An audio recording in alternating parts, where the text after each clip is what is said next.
Acts chapter 27. When dem don gree say we go travel inside ship go Italy, dem come carry Paul and some other prisoners give Julius, one commander wey dey Augustan group.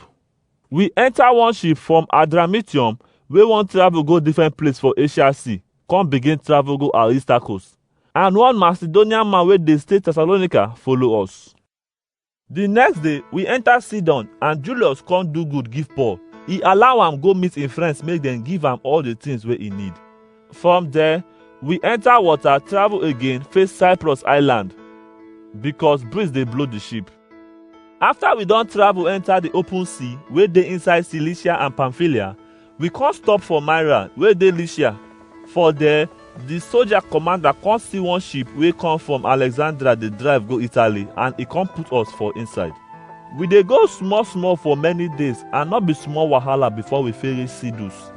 Because the breeze no make us fit go front again, we come drive small small dey go Crete wey dey opposite Salmon. Before we reach Crete waterside, he hard us well well and we come reach one place wey dem dey call Fair Havens, wey dey near Lyssa town. As e be say time don go well well and the journey don hard like this, because the time wey dem dey fast don pass, Paul come advise dem say, "My people, I dey see say this journey now with wahala e go take end, and no be only the load and the ship go lost, but many people go die too." But the commander no lis ten to am, and na wetin the captain and the ship owner talk na him he believe. Because the place wey the ship dey park put when dem see no good for cold weather. Some of the people come gree say make we dey go. Dem dey hope say we go fit reach Phoenix wey dey Crete, wey face southwest and northwest, so that we go fit spend cold season for there.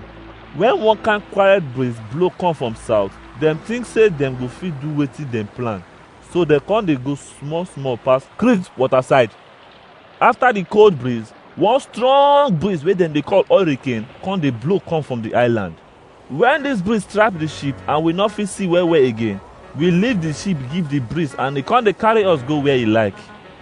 As we dey run go hide under one small island wey dem dey call Cauda, no be small wahala before we fit control the ship. After dem don drag the ship comot from the water, dem come take rope tie am. We dey fear say we go run around for Syrtis. So we hook the ship for ground, come leave the breeze make e carry us go. The next day, because the breeze worry us well well, we come dey throw our load put for water, and when the third day reach, dem use their hand throw wetin dem take dey control the ship put for water. When we no see sun or star for many days and the breeze still dey worry us, we come lose hope say we don die be that. After dem don stay without food for many days, Paul stand for their front come say, "My people, if to say una lis ten to me when I say make we no comot for Crete, we for no see all this wahala. Now, I wan make una heart strong, because nobody go die among us, but na only the ship go scatter. Because yesterday night, God wey I dey serve, him angel appear to me come say, make you no fear Paul. You must face Caesar and God go save you and everybody wey dey follow you travel. So my people, make una heart strong, because I believe say na as God tell me, na so e go be. But we go surely reach land."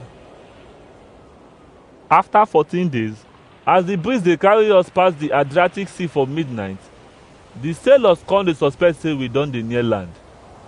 Dem throw long rope wey dem tie something put inside the water to measure how e deep reach, and dem see say the water still deep reach 40 meters. After e don tail small, dem throw am again come see say e don be 30 meters.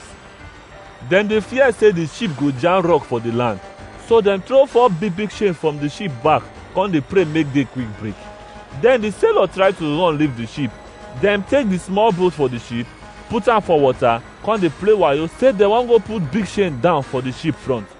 But Paul tell the officer and soldiers, "Unless all these men stay inside the ship, all of us go die." So the soldiers come cut the rope for the boat make e float go. As day wan break, Paul encourage dem make dem chop come say, "Today make am 14 days wey una dey worry, so tey una no gree chop. So now, I dey beg una to chop, because una need am to survive, and nobody among una go lose even one hair for him head." When Paul talk finish, he take bread, come thank God for their front make all of them see, and he start to chop. All of them get strong heart, come take food chop. we be 276 wey dey inside the ship. When dem don chop belle full, dem come throway all the remaining bread inside the water make the ship not for heavy again. When day break, dem no know where dem dey, but dem see one small land wey near the sea, and dem talk for their mind say if e dey possible dem go use the ship take enter. So dem cut all the chains wey hold the ship, come let dem fall inside the sea. Dem still lose the ones wey dey hold wetin dey control the ship. Dem let breeze blow the ship go front, and we come move face land. But dem meet sand for the sea, so the ship front come hook and e no fit move again. The back scatter because of the way the wave dey blow am.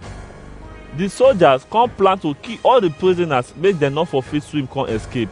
But because the soldier officer wan save Paul life, e no come let dem do wetin dem plan. E command the people wey fit swim make dem first jump comot from the ship swim go land, and the rest people come follow for back. Some hold the wood and others hold the ship body wey break. Na so all of dem take reach land and nobody die.